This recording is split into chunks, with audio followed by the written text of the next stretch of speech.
Back with First Trades right here on ET now, still discussing the realty boom and how can we not talk about the ancillaries along with the entire residential and of course commercial property boom that's happening not just in the metro cities but even tier 2 and 3 cities which are expanding right now. The logical conclusions so far from all the experts that we've been speaking it, be it from Magic Bricks, Knight Frank, or Prestige Estates as well as the Hiranandani Group has been that the realty boom is here to stay and it's still got a very, very long runway to go. So then what happens to paints, to tiles, to some of the plywood companies as well? Let's welcome on board one such player who's a dominant one at that within their industry. Keshav Bhajanka, the ED at CenturyPly, joins us on the show right now. Keshav, hi, morning. Good to have you on the show. We were just chatting with all of our experts, if you managed to catch a glimpse of that, as to how the realty boom is here very much to stay. Tell me, what's the visibility that you have being such a key provider to anything residential or commercial that gets constructed? Good morning. Thank you so much for having me on the show. I think the narrative that is being given is correct. I think that, it is what we are observing also, that post-COVID, there is a sharp change in the mindset of people. I think that the importance of the home has become apparent, perhaps in a far larger way than it was prior to COVID, when everyone was so busy, occupied, that sometimes the home used to take a back seat. During this time period, the aspiration for a larger house, for instance, for people who are working from home, a larger space, maybe a more personal space, became apparent. And what also changed was that prior to COVID, I think the real estate industry witnessed deflation, a slight reduction in prices, or perhaps stagnation in prices, which also induced home buyers to defer the decision to buy a home. Today, all of those scenarios have changed.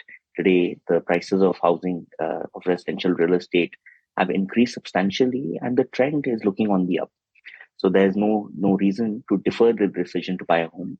This, coupled with the need for a larger space or the need for your own space, I think is going to fuel the housing boom for the foreseeable future. And if you look at economies like China, like the US, the growth in the economy, or the jump in the economy, which was 10% plus year-on-year GDP growth, was driven by the real estate sector. So I think that India is likely to witness that same scenario going forward. Great also happening in terms of, let's say, the plywood quality and the price, or this is right now more towards mass and less towards brand? I think all segments are doing well. If you look at us, the premium segments are perhaps performing at or similar to the mass market segments, which is a trend that has changed perhaps in the last year and a half. So I think the aspiration at every level is there, whether it is premium, super premium, or mass. And I think this trend is unlikely to change across our sector and other sectors. I think this trend towards premiumization is there to stay. Give us a sense as well as to what the outlook is when it comes to the pricing parameters as well, because channel checks seem to suggest that a pricing war is sort of playing out among some of the players. Is this true? What's going on right now with the real estate sector booming, with the pricing trends? I think we should look at it sector by sector. So for us, we are present in different categories of products. So if you look at plywood, there has been an increase in the price of plywood over the course of the last few quarters, driven by an increase in raw material cost. So we have taken price corrections or price increases last quarter as well as in the current quarter. In laminates, again, there has been a price increase driven again primarily by raw material costs. Certain sectors or segments such as MDF have seen a slight reduction in prices. This is on account of an increase in supply.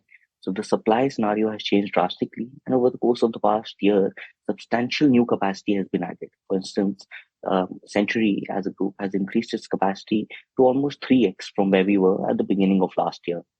So I think due to these demand supply mismatches, MDF has seen a price reduction. But I'm sure that going forward, even this will see a reversal as we head towards equilibrium.